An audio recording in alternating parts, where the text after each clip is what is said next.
please click the subscribe button and the notification icon. It will help us a lot. Hi, this is Rodrigo from Frame Freak Studio, and this is the Creative Hustler Show.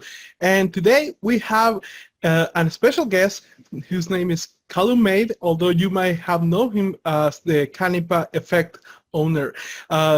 This is a guy who has been pushing an amazing YouTube channel with a lot of information about animation in general, about the studios, the directors, the music, everything that comes to, about animation, and we have learned a lot from his channel alone. He served as a video editor in Crunchyroll and Otaquest. He's a features writer for Anime News Network, and he created the Canipa Effect back in 2014, which since then he has been recognized by professionals both in the Japanese and the US animation industry, and to be honest as well, like in the Latin America industry as well, as we pretty much are a huge fan of his work. So without any further ado, welcome Callum. Hi, thank you for having me. Yeah, I'm probably your first guest that can't draw at all, but instead I talk about people who can. Yeah, I was going to ask you that as well, because you seem to have like a lot of understanding about animation, and in many of the videos, like the way you explained it, how they are doing things, to be honest, it seems like you have even more knowledge than some people that we know that actually work in animation. So how did that happen? Like, how did you get there? I'm not sure exactly how it happens. I did do like some classes on animation back in university, but I was never particularly good at it, and honestly my main focus at the time was just passing the class. But since then, basically like everything that I do is way more based on what other people are saying rather than what I think. And that's massively helped in every area. Like interviews form the basis of all coverage that I do. I usually don't start making a video until I've found at least one or two interviews that can give me like a primary source on exactly what happened, because one of the biggest problems with how people cover animation online today is that we guess, because we feel like we don't have the information and therefore we guess, and unfortunately that ends up becoming like just the assumed knowledge. I had a saying that I said once a long time ago that like when two people are guessing and musing and joking around, the third person who's listening in on that is going to take it all as facts and spread it around. So yeah, it's always important to find primary sources and find people that can explain to me what's actually happening instead of me having a guess myself, because I couldn't create anything near what any animation professional can do. That's a good initiative and a good like value system to have, because again, as you mentioned, there are many channels who just cover things up based on their assumptions, and I think one famous one is Super Eye Patch Wolf.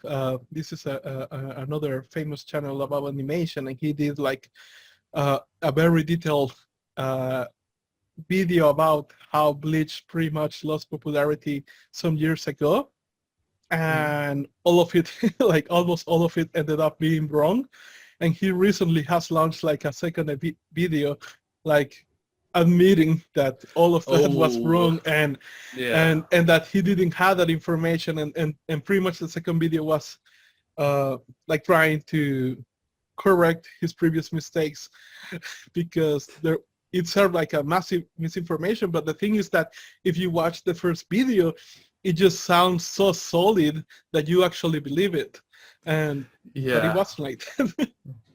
I've actually got a couple of videos in my backlog that I'm like, this isn't totally true. So I've been wanting to remake some as well. Like, I unfortunately, like, we get smarter as time goes on, and I feel like everyone has like things in their past that they regret and they look back on and go, oh, why would I make such a stupid mistake? Yeah, but at the same time, it's part of learning and the Mm, creation process. Like uh, there is this quote from Carl Jung saying that the fool is a precursor to the savior, because when you are learning to do anything, like you will look like a fool more than a couple of times, right? yeah. And you have to go through that process to get better at it. And but something that even catches my mind is that, well, first of all, that if it is not obvious by the looks of your background, like you actually live in Japan, right? Yeah, yeah, I can. It's definitely the size of a Japanese apartment, as you can see. And also that has allowed you to put yourself in a position to get information that not many people have outside, because I think the language is like a huge barrier between this side of the world and what's happening there. And I've been able, like, you have just to the fact that you are able to speak about it, to speak Japanese and be able to even interview. Oh, do you? I My Japanese is not very good. Okay, but I've My seen a couple of fiance is videos. fluent, I've seen a so couple of videos of you interviewing Japanese directors. So how did you went about it? Did you do it in um, English? yeah, English. Thankfully, I know a lot of incredible translators and interpreters and people who can help me as I get better myself. So yeah, I being in Japan has helped a lot. Knowing the language as much as I should um, would help a hell of a lot more. And how did Like you get there? How did you went to Japan? honestly, my fiance got a job here and I came along. So very simple. Yeah, yeah, yeah. Like most like the trajectory of like because it seems cool that like I was covering the animation industry while I was in Australia. Then I moved to Japan. It seems like a big success story, but like no, I just came along. Yeah, nice. But still work out for the best, I think. Yes, yes. There is actual information that I've been able to get by being here, and I've visited a couple of anime studios, and like I have been able. There is the unfortunate thing is sometimes you can't say where you get information from. So there's a couple of things in some videos which sound like an assumption, which is actually something I know for a fact, but like I've got to kind of pretend that I don't know for definite. Yeah, definitely. There are a lot of non-disclosure agreements and legal stuff Yeah. going on when it comes to protecting that. So it's understandable.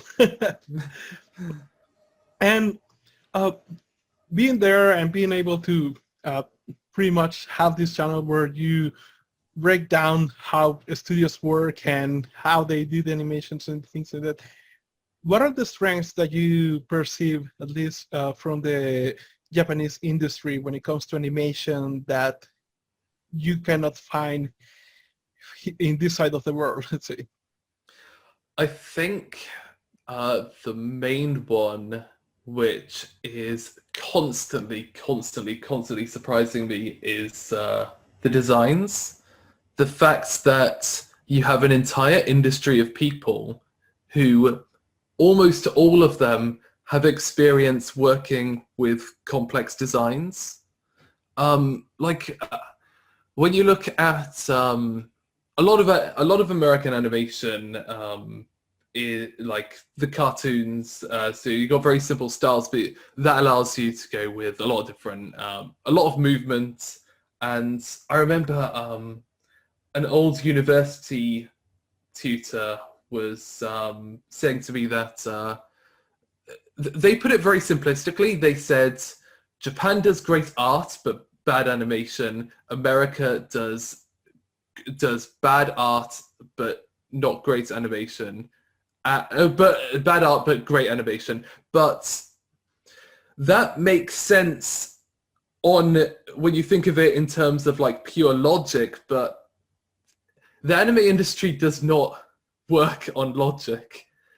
It's insane how these designs with all the facial features, like complicated clothing, how those designs are able to move so much and in such creative ways. It's something I will never totally understand, how a small island nation is able to produce some of the greatest animation in the world. I wish I had a concrete answer for like, this is exactly how they're able to do it. But honestly, I think it's just learning within these spaces that has been able to get everyone up to like speed on creating incredible animation with insane designs. Yeah, because to be honest, coming from Latin America, I can tell you like the anime industry took its lift off here and its success way earlier than the United States for many reasons. And one of the like I do get it. Like there are a couple of animes where they go like extra with their designs, and because of like the designs are so complex, they have to kind of limit the movements because it's a pain in the ass. But at the same time, we have seen some really, like the first time I saw Vampire Hunter D, for example, Bloodlust or Ninja Scroll, Cowboy Bebop, things like that. It's like blow my mind. It blew my mind, and it's like this is a like kind of a darker beat on Latin American reality, because at least I was born in the middle of a civil war here in my country, and pretty much all Latin America was down in some kind of conflict and bad things happening in the middle of the 80s and early 90s. So there was always a disconnect, even when we were a kid, when we saw like shows from the United States, and we saw, like, for example, G.I. Joe and Transformers, and they were cool and all, Ninja Turtles as well. We liked them, but we weren't able to believe it, because it's like there is no way that these guys are shooting themselves in the middle of explosions and all this happening, and nobody's getting hurt and nobody's dying. Like, again, because we saw that in our reality, right? Yeah. And then comes animation, and as long even if it was like all over the top, like Saint Seiya, for example, that was at least more believable to us. Like, oh, okay, this guy is bleeding. Like, oh, this guy just lost his arm. Like, this is kind of how things work if somebody comes at you with a sword. So, and because and this is like a little bit fucked up, but at the same time it worked for us best when it comes to enjoying the series, was that because everybody knew that we were all seeing way worse stuff. Like, nobody censored anything about the anime, so we were seeing like Ranma 1.5 like completely uncensored at 4 p.m. in the afternoons, like Saint Seiya at 5 p.m. like no censorship whatsoever, and we were like, oh yeah, like this is the good stuff. And this is pretty much how things kind of came up here, and if you talk with many people from Latin America, they will tell you like they love anime since like the middle of the 80s or early 90s, and they will all mention all their favorite series.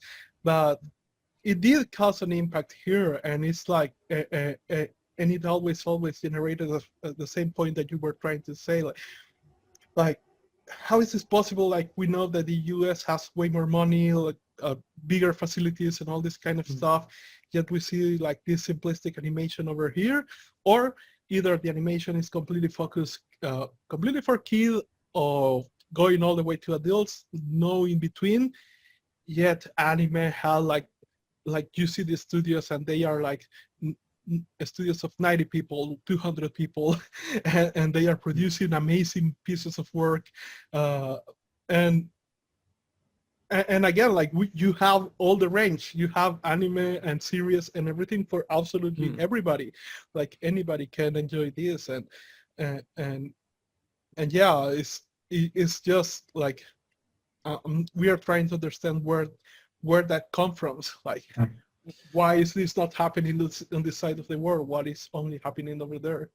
Yeah, it's weird because like Powerhouse Animation has been doing a lot of that kind of anime style stuff, and I think Castlevania kind of Castlevania like seems like close enough to an anime, and that's largely because the staff that a lot of the animators that worked on it are like huge anime fans, and some of them have actually worked in the industry, in the anime industry before.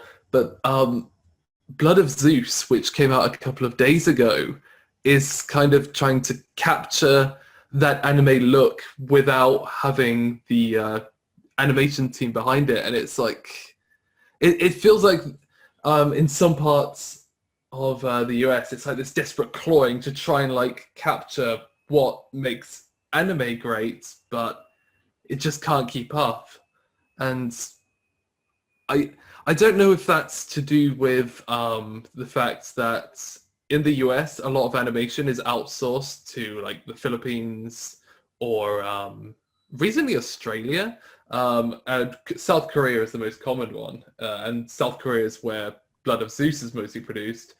And in the opposite case, uh, although Japan does outsource to Korea and the Philippines as well, um, most of that core work is being done in-house with like in the same country with the like face-to-face communication between people. So I can't help wondering, like, is it this historical reliance and outsourcing in the US animation industry that is that difference? But it's hard to know. Yeah, and also I think something that has been being lost in this side of the world as well is the skill to do many things at once. Like you are going to find people who are specialists in animating fire or animating water or doing character design or background designs. But if you want to do like the whole thing all together, you have to put together an entire team, and it's very, very hard to try to find the people who can actually do the drawings and do like what we would consider now a one-man army. And like my business partner is able to do all that. Like he's able to adapt to many different styles in illustration. He's able to do character design. He's able to do backgrounds. He's able to do the animations and all this kind of things. But he was pretty much learning from the materials of the animators of all, like Richard Williams, Don Bluth, and these guys. Like if you see the old school of animation in the US, they do know how to do all this kind of stuff all together, and some of them are still learning. Uh, I forget the name of this guy, Glenn something, but he's still like, you see this guy is like 80 years old and still learning VR and still doing animations in VR. Oh, Glenn Keane. Yeah, that one, Glenn Keane. I forgot his last name for a moment.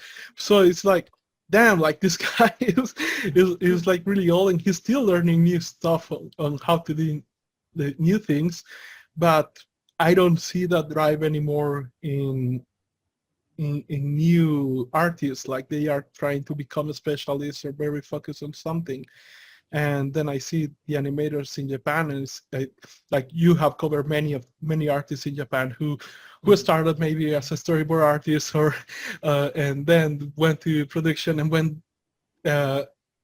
to do character designs and things like that, and pretty much they have all these whole skill sets, and I see that they have also become like very, very productive and efficient when it comes to doing their art. That again, like you will see these studios in the US where they have thousands of people sometimes, and then you have these studios with only 90 employees, and they are doing like an incredible amount of work.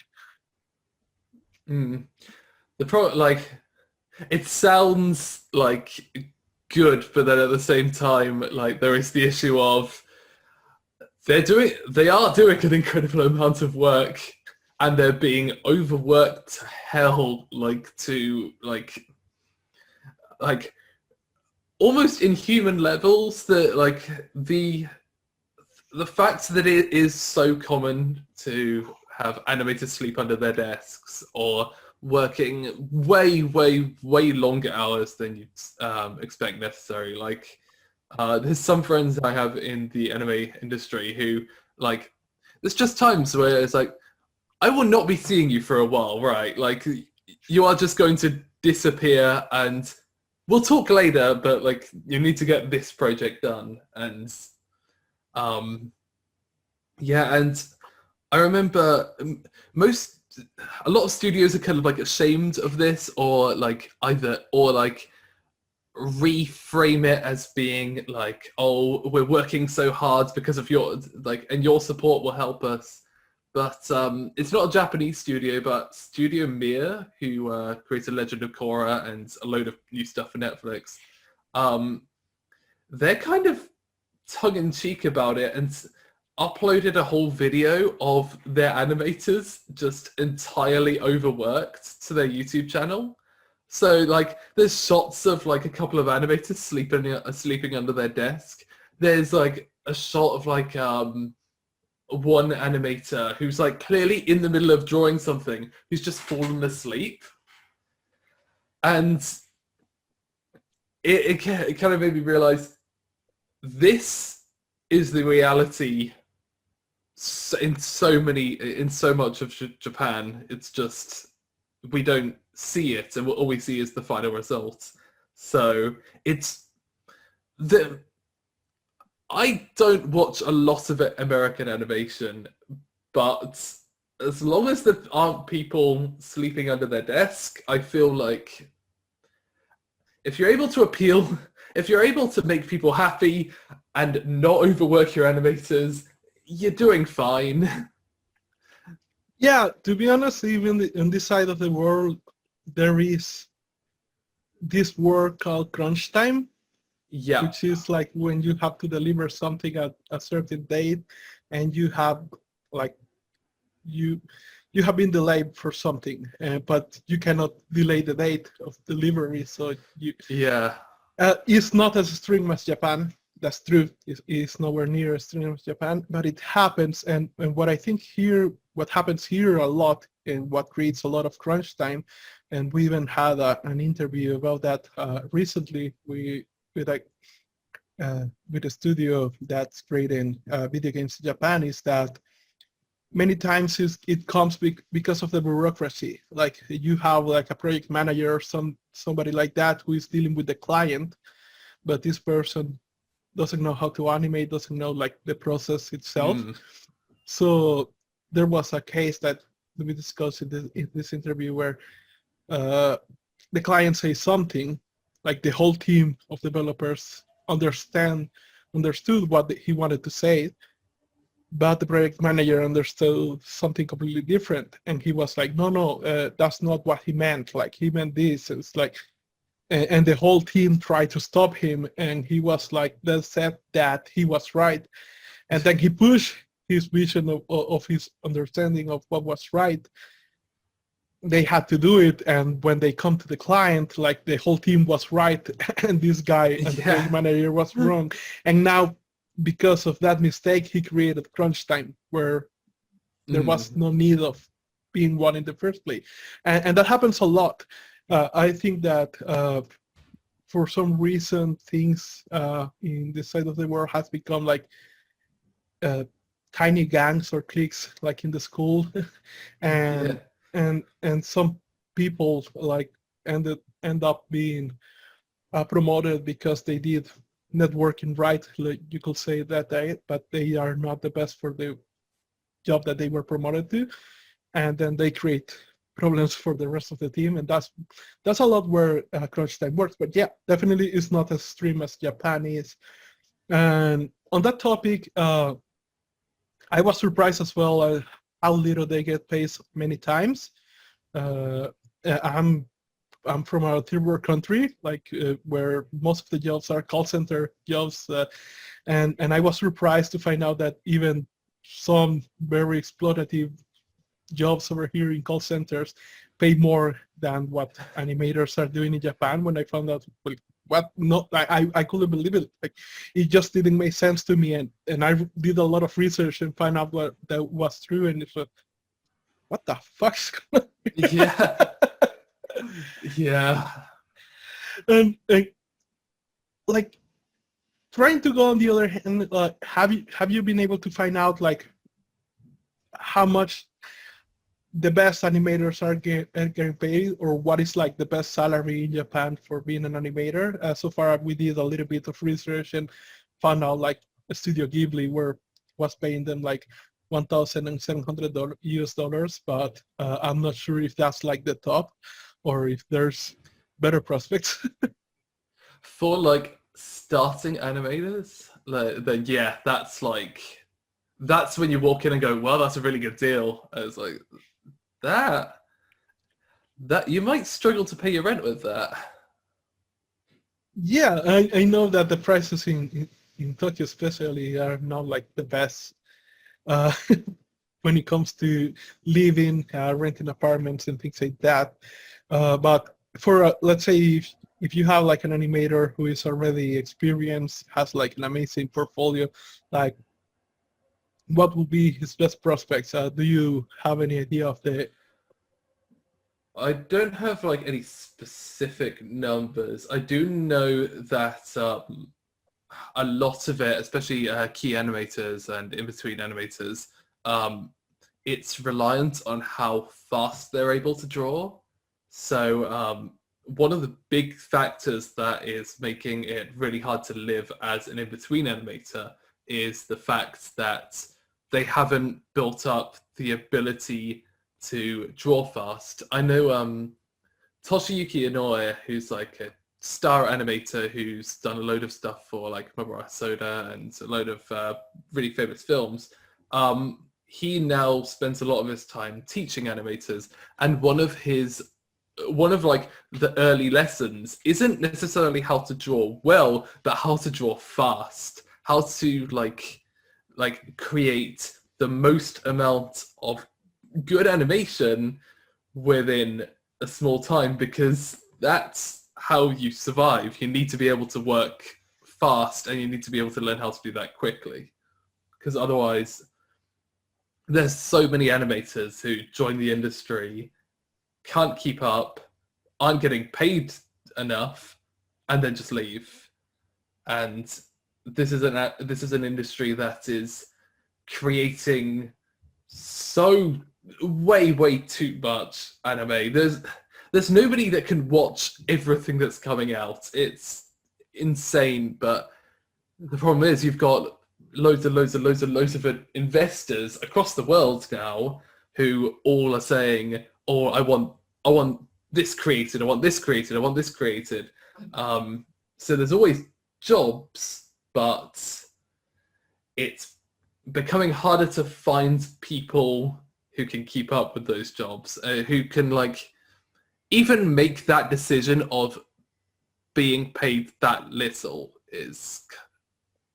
It's hard.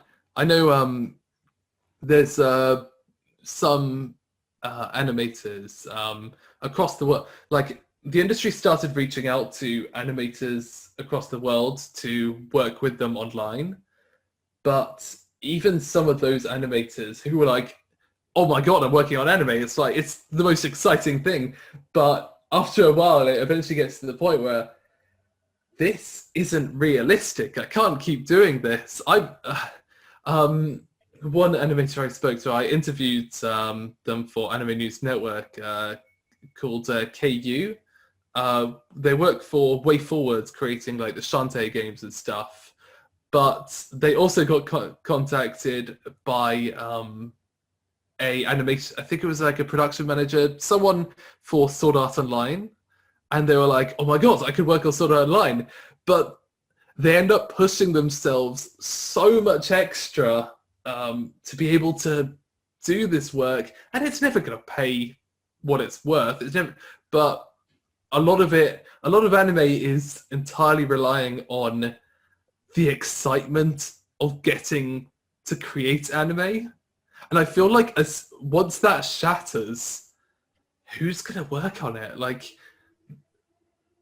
if you're not able to like start making a living from anime, which can be difficult, then yeah, eventually you just get people bowing out and saying, I could work at a convenience store. I think there even was a case of a Studio Ghibli animator who was working at the local convenience store. Yeah, and I think that it's highly probable that they are going to get to this breaking point where, because they have pushed too much to the extremes, like this should not be happening, especially in a country like Japan. Like I'm even surprised that the government hasn't jumped on it and say like, hey, this doesn't look well, because I have people who are living there who told me like, no, but that's not possible. Like the government here has some regulations about minimum wage and things like that. So how is that possible that they can earn so little? But apparently it is. Yeah, a lot of it is freelancers. Anime is 99% reliant on freelancers who just don't work for the company, but a production manager just has like a list of people who they'll call on at any time. And if you're giving someone a rate based on what they're creating, then you can get away with like, oh, it's not my fault you didn't get paid like a livable wage this month. I just paid you for the work that I asked you for. Like, even if those rates are abysmally low and like you'd have to create an insane amount to actually turn that into something that could be livable.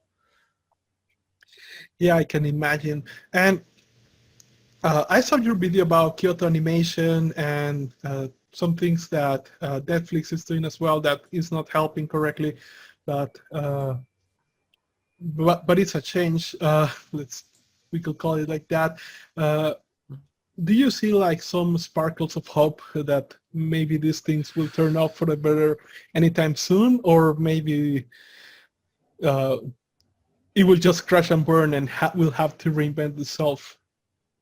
I am endlessly cynical, and I have never heard any cries of hope. In case of Netflix puts so much money into the anime industry. Netflix puts loads of money into everything, and I don't understand how that works because they're constantly in debt. But the anime industry as a whole has benefited from the fact that both Netflix and Chinese licensors are injecting huge amounts of money, but you've got studios who, even if they are getting more of a cut of the licensing fees and are making more, their first reaction is, now we can reinvest in more anime. And I feel like it feels kind of hopeless. I did an interview with the president of a company called Cygames Pictures. It's like Cygames, the games company's initiative in making an anime company.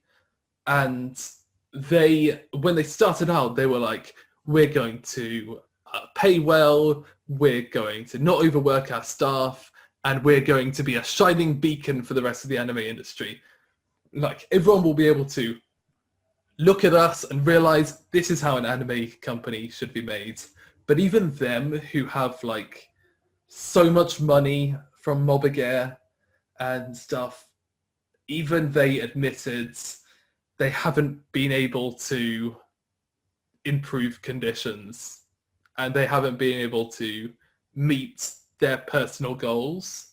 And that's there's even a charity initiative right now called Animator Supporters, who they started out with creating housing assistance, which I thought was a really good idea because you get a load of animators who are traveling from outside of Tokyo and need somewhere to stay while they work for these anime companies. And obviously one of the biggest expenses is rent. So these companies create dorms that charge them really low rates for rent, and it allows them to continue working in the anime industry, even if generally, like, in the long term, it's a bad idea because get a job at a convenience store or something. But their latest initiative is to create a new anime production system, which sounds good because it's all about like paying animators royalties, which absolutely should happen. But one of the things on their Kickstarter page is the words, "This will be an example to the anime industry," and it's like, oh, but it won't, will it? Because as you mentioned, Kyoto Animation, like had like in Polygon Pictures, there's a bunch of studios that could serve as those examples. But in an interview with the CEO of Canipa Citrus, he was like, do you realize how hard it is to like get to Kyoto Animation's level? It took them decades to get there, and it's kind of sobering because we see the good examples and we want everyone to be like that, but yeah, I'm endlessly cynical. I can't see it happening widespread. There's been no hope. Okay, I see that. I do think it has to be a lot with the production process overall, in very broadly speaking, because for what I've seen so far, like as far as I understand, like these guys are working live on a series. Like if an episode comes right now, the animators will be working on the episode that will come next week. And I see a lot of that happening. At least that's how I understand that works, the anime system. Like My Hero Academia, including that. Even the animation took a hit because when COVID started, we kind of disrupted their production process, and people were complaining about that. They saw some drops in animation. It's like, come on, like this is these guys are still doing an amazing job, everything considered, and is and again, like I think on that sense, like the U.S. has a better system, although it is a riskier one because they pretty much put a lot of money up front. They spent 1 year producing the series, so until they have most of it ready, they do the announcement of when this thing is going to launch. But if problems happens, and this happens in video games again, like Cyberpunk, for example, has been being delayed because they keep running into problems, and yeah, that allows them to say, hey, okay, something happened, we need to delay a little bit more and keep working on it. But that's part of the reason why they are not so overworked at the levels of Japan, because it's not like this episode has to go out next week. It's like, no, we're working on the batch of episodes to create season 1 so we can launch it whenever it's ready, hopefully next year. And yeah, I think that if that system was, if it was possible to implement that system into the animation industry, like things might run better. But at the same time, I understand like how complex it will be to change like mentalities of the whole, like a lot of companies that are not necessarily in communication in a whole country, like that is definitely easier said than done. Yeah, and even even the US, like even the US animation industry is still guilty of overworking people, but it's always a case of like out of sight, out of mind. Like you hire a company in Korea and it's like, well, we didn't tell them to overwork. It's like, but you know how much work they've got to do, right? Like, Yeah, there was a series called Carmen Sandiego from Netflix that came yes. out that they were paying like animators, I think in Philippines, like $50 per week. What? Yeah, and it's always kind of unfortunate because like the way those separations work is like you have people in the US who are like doing the pre-production work, so they're doing the storyboards, the designs, and everything that's like, and then just sending that off to another country and then just going, okay, and now we expect perfection, and we expect you not to like to do exactly what we showed you on the storyboards and just give that back to us. And it's like, that sounds simple, but it is so much more complicated than that. One of the best examples that I found out about recently of how this should work is The Legend of Korra had a big problem where in the first season, all of the animators were massively overworked, and the line producer like went and visited Korea, was like, oh, how are you guys doing with the show? And just, it was kind of like a nightmare. Like everyone's got beds like under their desk, and like here's the compositing room, there's the bed for people to sleep overnight. It's like, how is this possible? So during the show, they gave Studio Mir permission to find more help, and then in when the same studio went on to create Voltron Legendary Defender, they were very like strict about it. They said, okay, we're going to draw designs that are a lot more simple. We're going to make sure that this show has like a certain amount of minutes of just CG animation, so the 2D animators don't have to create that much.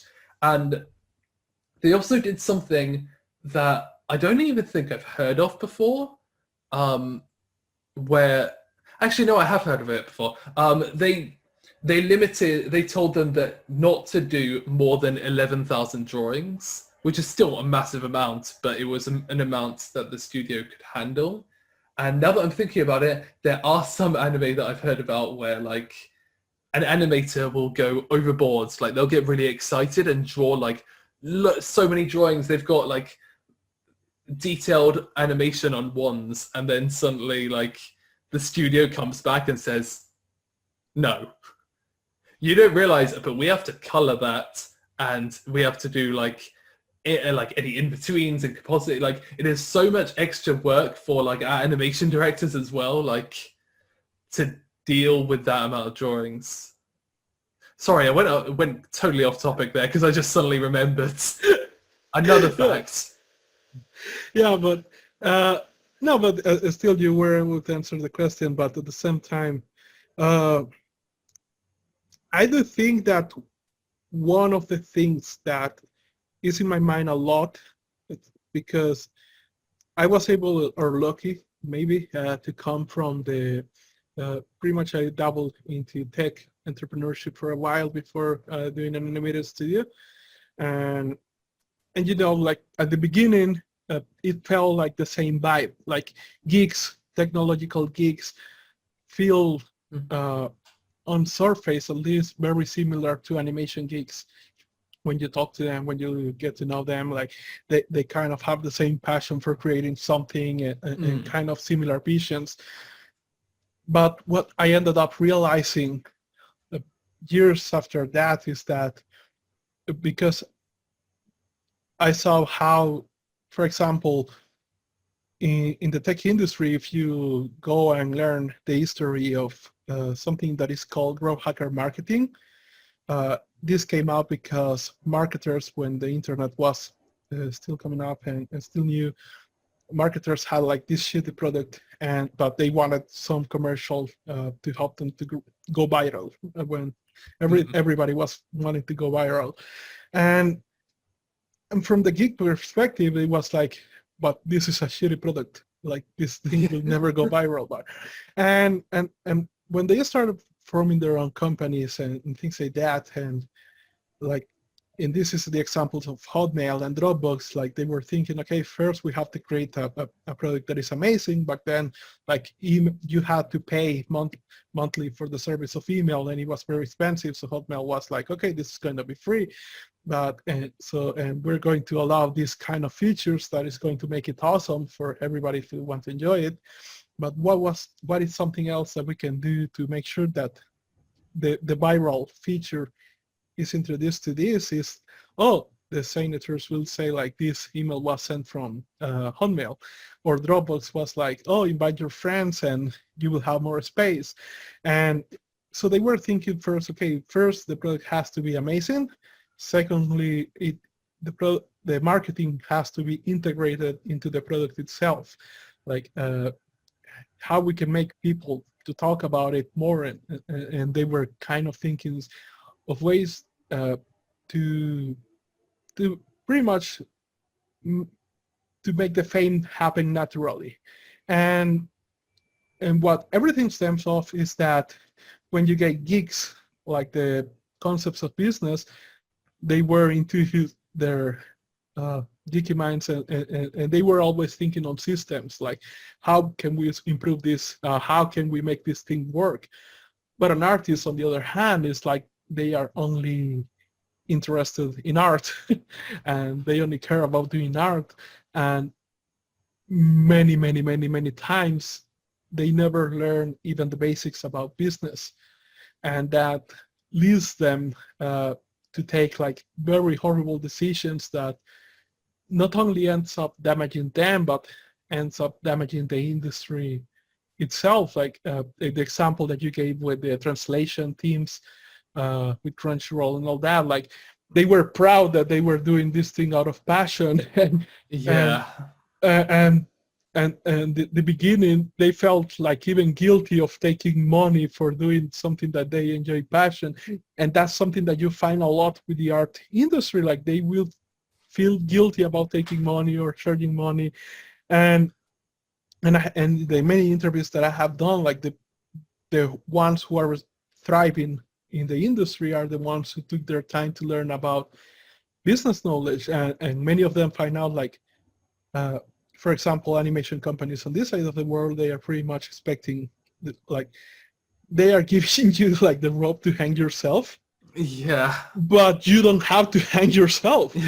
And many of them find out like it was very easy, like they learned their contract. It's like they took their time to read the contract, to get another lawyer to analyze it, to see where things were working, and they came to the companies like, look, this part here, I don't like this ones. Can we change this to this? And they were like, okay, yes. But the only reason why they don't do it up front, because they are expecting for the animators to just be like really happy. I'm working in Disney, I'm working in Pixar, like hell yeah, let's sign up. And yeah, and it was, they only needed to ask. But again, like there is some kind of guilt of, oh no, but this is my passion, so I should not be charging for this, I should not be doing these practices. It's like, no, you're screwing yourself up and you're screwing others by doing that. Yeah. There's also the as well as like passion, there's also the counterpoint of guilt. Like when you're on a project, like you want that project to be the best it can possibly be, right? Like, and sometimes that can cause you to overlook things like your basic health.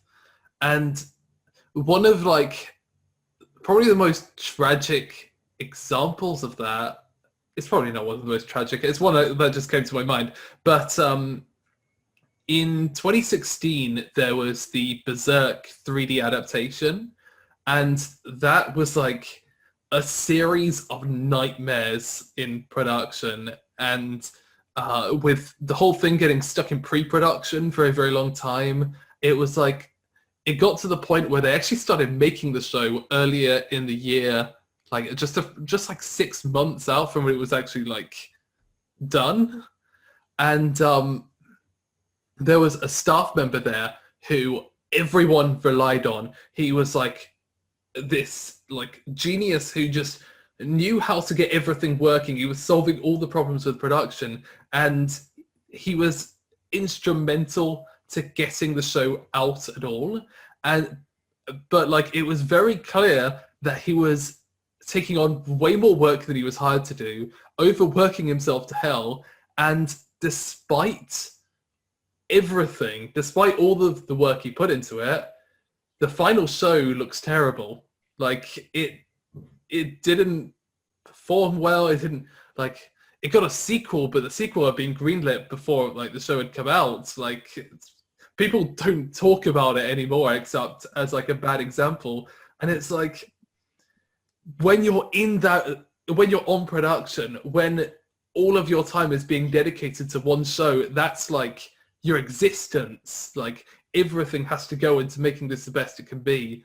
But I bet that guy now reflects on that and goes, oh, there's no way I could have like saved it. Like, what's the point? Yeah, it even got to the point that Adi Shankar, the producer of Castlevania, came out saying that he wanted to get the rights for Berserk so he could get the series done right. Yeah, But exactly. Like, imagine like one of the staff members working on that who just like spent like years of their life just hoping that this would be the best they could be, and overworking themselves to hell, only to just hear everyone else go, let's do it. This was a write-off. Let's get this other studio to do it, or let someone else do it. It's like, oh, I worked so hard on that. What was the point? and yeah, and on that topic as well, we have been seeing a couple of news. I'm not completely sure how true they are, but we have been seeing a lot of that coming up, that there are many groups or things that in the US that are trying to censor anime actively, because obviously Japan tends to have many times things that culturally speaking they do not integrate well, especially with the US culture or other things like that.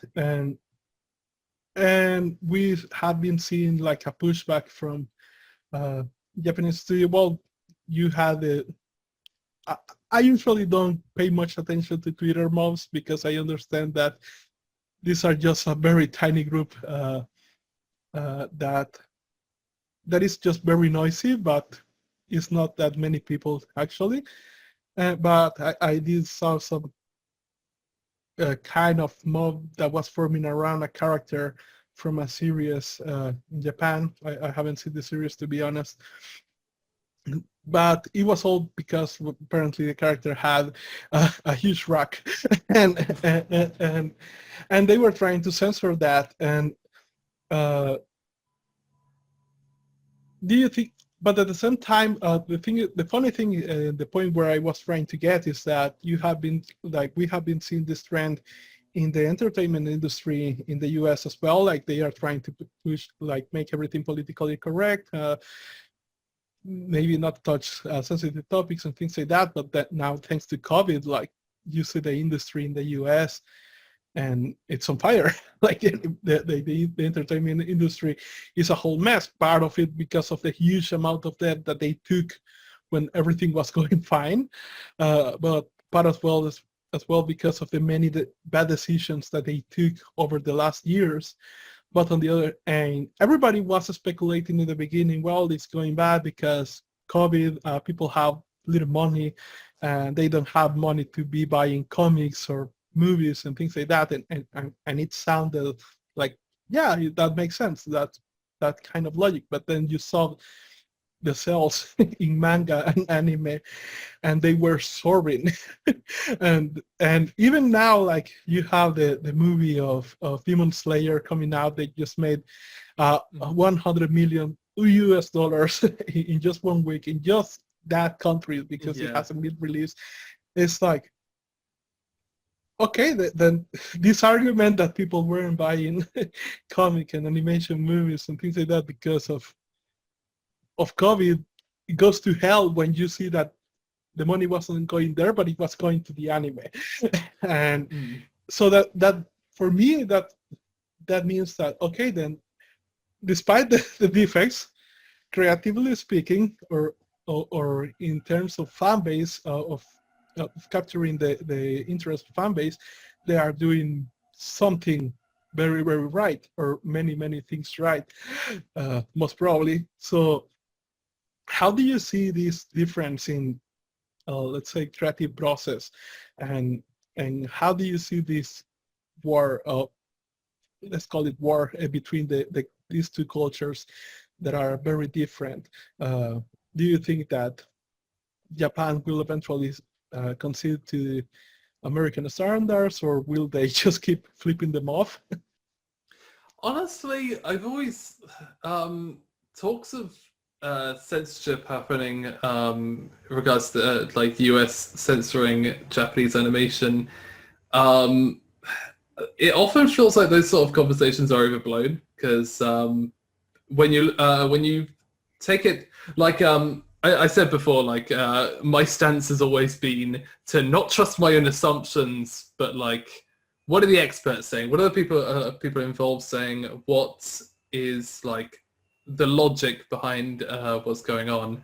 And there is very few examples of censorship of Japanese anime today. There's dub choices that people call censorship, but honestly, a dub. I feel like in the process of translation, the dub is always going to be a separate product from the sub, and of course, obviously, the original Japanese can be entirely different anyway, just because that's how translation works.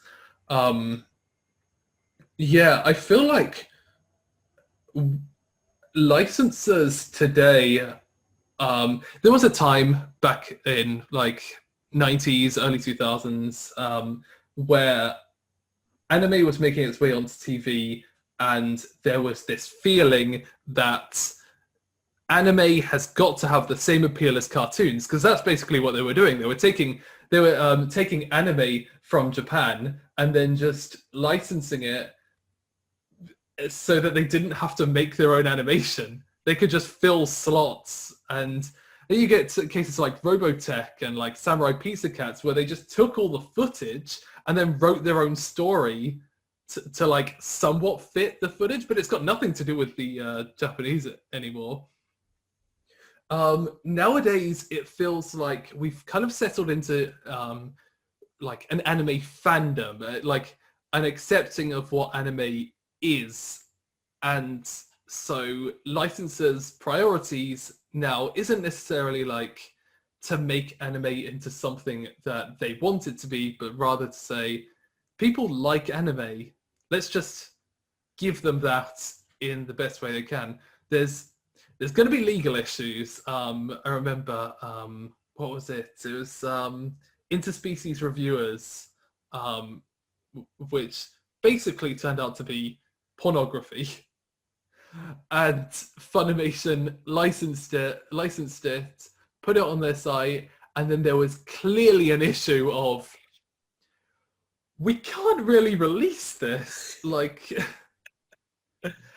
I'm sure there was like a talk with a lawyer going, are we allowed to do this without, because obviously they wouldn't have had like age gating or anything like that, because they didn't expect to have anything like that on their service.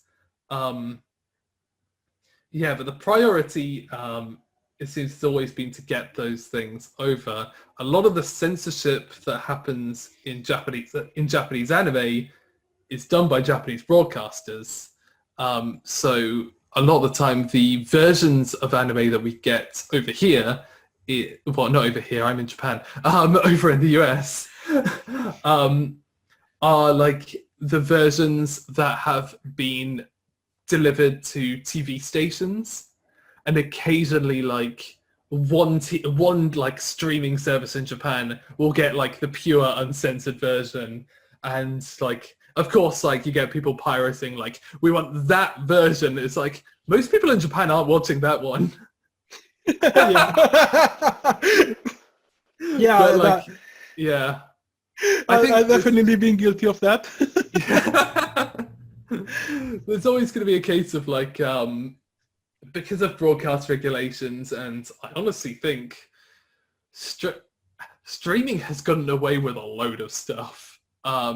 Like when you consider like the movie theater, like there's the whole thing with like an R18 movie, you have to they ask you for ID or parental guidance. Oh, is a parent going with you? Like all of those things, at some point, somebody's going to come after streaming services because we've all been pretending that we're 101 years old for like years now. Like eventually someone's going to come and pose restrictions. I think the games industry had that issue for a while where there was all of these like lobbyist groups who were arguing over censorship of video games, and the result was creating the ESA, the Electronic Software Association, to basically self-regulate. And I think anime right now is like doing whatever it wants when it wants. We may see a change to that. Hopefully not. Hopefully anime is able to just go on doing whatever the hell it wants, because anime is able to cover as many topics as it likes in any way it likes. And again, they are very targeted to a small group of people. Like they know who, like if they create a series, it is made for a very specific group of people. So yeah, like interspecies reviewers was never going to be like for families. Like it was like a lot of these shows, they're not meant for everyone. And I think then you get that issue where it's like anyone, when you bring these things to the US, like it becomes for everyone. Most of the time that just means nobody ends up watching like the latest like idol show that's like is from like this idol project that a load of people in Japan like there's a hardcore group of people that love it in Japan, but like you bring it over to the West, it's like, why would we care about this? But yeah, there's also going to be the more risque stuff that's it's going to be more difficult to bring over because it's not for people who don't know what they're getting into. I'm on Apocalypse of Devilman. The first time I saw that movie, it's like, yep, I'm definitely never going to see anything like this coming from the US industry.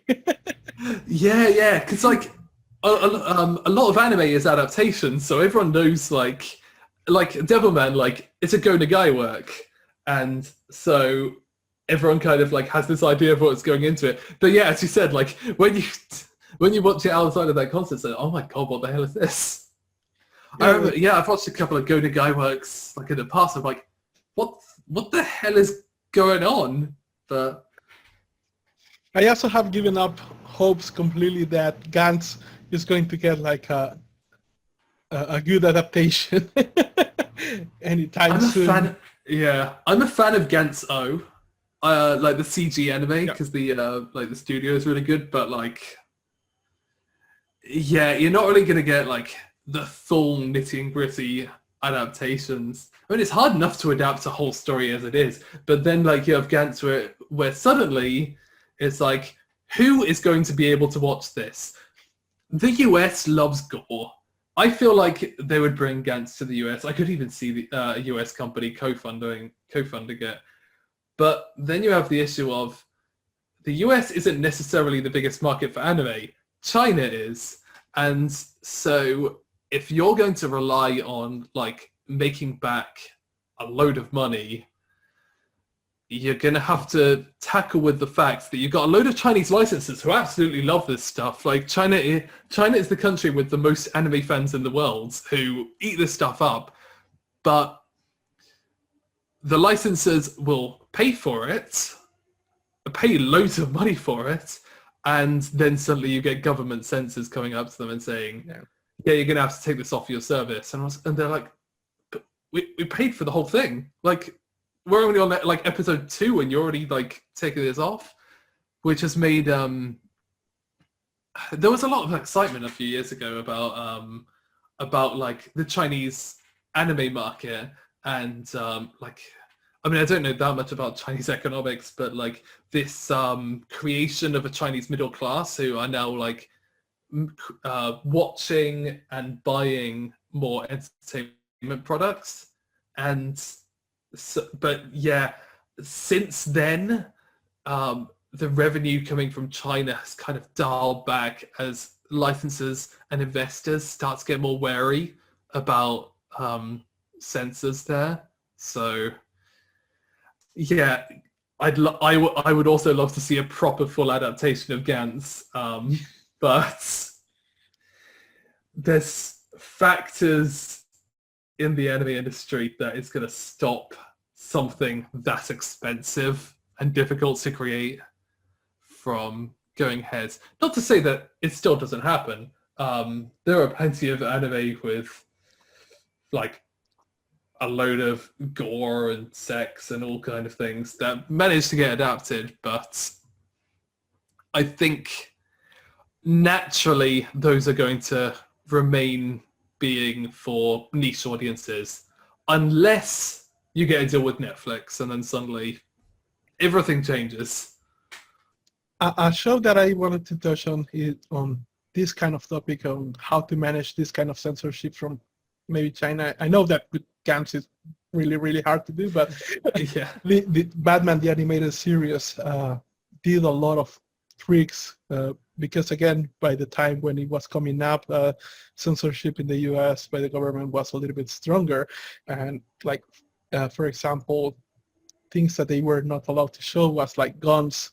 So how they like the way how they did jump over that was to put like the gang Thompson machine guns into the series, because like it was very it wasn't probable at all that the father or something like that will have that kind of guns into their house. So that way they were able to overcome that kind of censorship, or they will create some scene like really outrageous in an episode that the censors will like completely focus over that and take that out, so they could ignore another scene that was like that's always really edgy. The weird thing, because like there was that specific phrase like repeatable violence, like things that people could see on TV and repeat at home, and it's like, and sometimes it ends up like meaning like, okay, they'll have like wild crazy like weapons that nobody would have at home, but it's like, it's weird. Honestly, I'm kind of impressed with like the 4Kids and all those censors at the time, because like they didn't just license anime, they redrew it. And that is the weirdest thing to me, that like, because they wouldn't have asked for the show, they would have asked for like the show's materials so they could basically recreate the show. It was so much extra effort to create something that nobody liked. Yeah, definitely.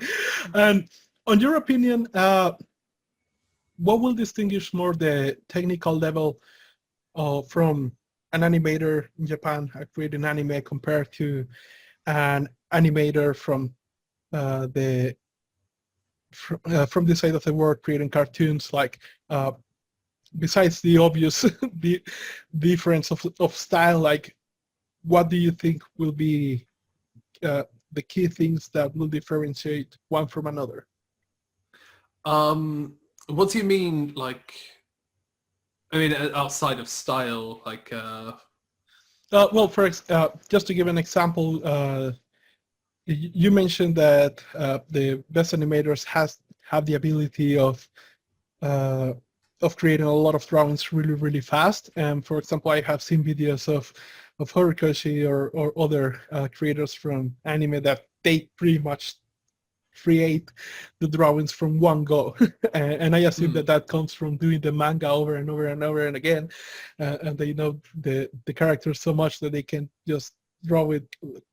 You can see it drawn live, and the drawing comes perfectly in one go. And on the other hand, like I don't see that happening a lot, let's say in the US, but things like that.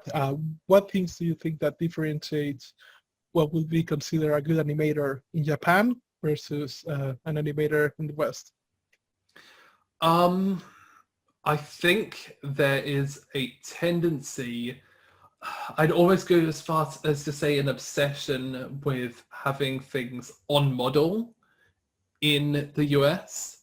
Oh my God, there's a phrase, I, like, I'm from Australia, well, I'm from England and Australia, and so I should know more about the animation that airs in my country and is created in my country.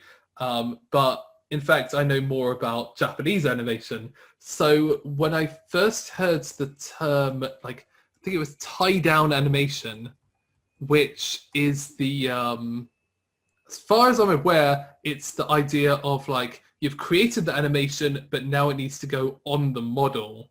So like, it's like kind of this obsession of, okay, you've done great work. However, now we need to make sure that it's exactly the same as the original character designs. And animators in Japan will have their little desks and they'll have like the character designs for the show taped up above them, but they don't necessarily have they're not specifically going to follow the model. Instead, you're going to have the animation director do some changes, but often they want to keep the appeal of the original animation, even if it goes off model constantly. Like, there's a preference towards like having things that be exciting and moving all the time, even if it doesn't exactly look like the same character design anymore.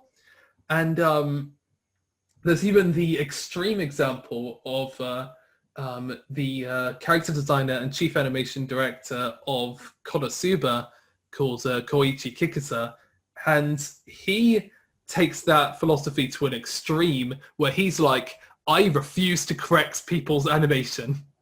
I want if you want to go off model, go as off model as you want. Like, go crazy with it. And it's a philosophy that there is some animation in the US that's created like that. But I feel like a Koichi Kikusa who moves to work at Nickelodeon Studios is the sort of guy who like they push off into the corner and don't let him like do animation. Like stop ruining the character designs. Everyone knows this character as this. But yeah, there are a lot of rules that we consider stupid. Does everything have to fit that specific design that like was created like a year ago? It's like, let's have a bit of fun with it. Yeah, and the most extreme, I think, it will be Disney. Like, if you see the graphical assets created for the initial designs of Frozen, they were so good. If you go and get the art book from Frozen and see the concept arts, the initial concept arts, they were amazing. And then they changed everything to fit like the kind of Barbie doll style. Yeah. It's like, what? Like, this is clearly better. What? Why? It's like, oh, it's because the algorithm from marketing says that this will sell more. And it's always funny to me that CG anime is because CG anime isn't necessarily inspired by Pixar, but instead it is inspired by 2D anime. So you get like these cases where CG animators are like stretching the models in all like weird ways, just so like, oh, it looks like a 2D character now. It's like, Yeah, but like, I can imagine someone at Disney seeing that and going, "What the hell are you doing to those models? That's not on model anymore. Why have you like?" It's like it is one of the coolest things about 3D anime to me. The fact that they are so enamored with 2D animation that they'll go to crazy lengths that would break a lot of supposed rules to like make things feel like the 2D anime that everyone has like grown accustomed to. Yeah, definitely. And to be closing this interview, do you have any advice for young artists who uh, want to get to be as a professional, but they are still like in this fantasy land that Mm. that is the world of animation and are not exposed to the brutal realities of it as well? um, it's hard for me to say because yeah, I don't work in the animation industry. I cannot draw at all. So it feels presumptuous of me to like be giving advice, but based on the things that I've learned, follow the money instead. Like know when to manage your passions. Know when something is to live and when something is for fun. And as KU, who I mentioned before, who like managed to overwork themselves by working their day job and working on anime, they said, "Do not be like me." Like, empathy in animation is really important, especially when you're working with outsourcing studios. Realize that when you're drawing in credit, that like when you're drawing storyboards, that somebody has to animate that frame by frame, and so empathizing with other people, even if they're not within your immediate vicinity, doing things that work best for your health, even if it's taking jobs at companies that you don't think will be that interesting. Like, think about your future self. Like, I feel like we have a habit of like, we get involved in things because we're really passionate about them at the start, but I feel like passion dies quickly when you're overworked. I love what I do. I cover the animation industry for a lot of different places. It doesn't mean that I don't still work a full day of work and sometimes get exhausted. Like, I think it's good to imagine a future where you're sick of this and see, is that sustainable? Yeah, that is definitely a good advice. I also give advice to similar kind of a model that say that when we want to start something, usually we are in this hype state, but it's good to realize that you should remember that you're not always at that state. In Yeah. fact, like you're almost never at that hype state, like you're on a regular level. But other than that, you will also have some really, really, really, really bad days. And Yeah.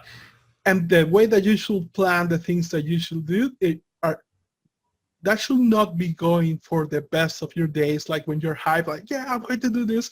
It should be planned based on when you're feeling really, really bad. Like try to imagine your worst day and then think like, if I was feeling like all these horrible things inside, will I be able to do this? And if the answer is yes, then you have like a sustainable model for the for the long term. Yeah, I once did a job. I once got offered to do a job where it would be involved creating a video to promote an upcoming anime, and I was so excited about this anime, and I thought this is a great opportunity. I like created like they had a deadline of like basically the next day. So I spent like all day making this video to highlight the production and what's exciting about this upcoming anime. And by the end of it, I realized I never asked if I was going to get paid for it, and they never intended on paying me for it. And it is like, I mean, it was only one day, but like, I felt so stupid afterwards. I was like, what the hell am I doing? Like, yes, it was great to like help promote this film, and the video got like thousands of views and tens of thousands. I can't even remember. But like, eventually it gets to the point where it's like, what was the point of any of that? Yeah, I think it's really important to know this. Lastly, and this is probably more like a selfish question, because I run an interview show, how do you go about contacting the animators or these people and finding all this information about these studios? Well, it helps if you get engaged to someone who can speak Japanese. Genuinely, there's like so much of my channel wouldn't be where it is without my fiance. But in terms of getting in contact, this is probably awful advice, but if you can find an email address that is directly to an artist and not to the company they're working for, then even if you eventually have to go past the company, it is like a dream come true. There is one awful example, but Yuichi Terrell, who like does the compositing for Ufotable shows, including the new Demon Slayer, like all of the digital effects, all the lighting, like he's probably one of the most influential compositors in the entire anime industry.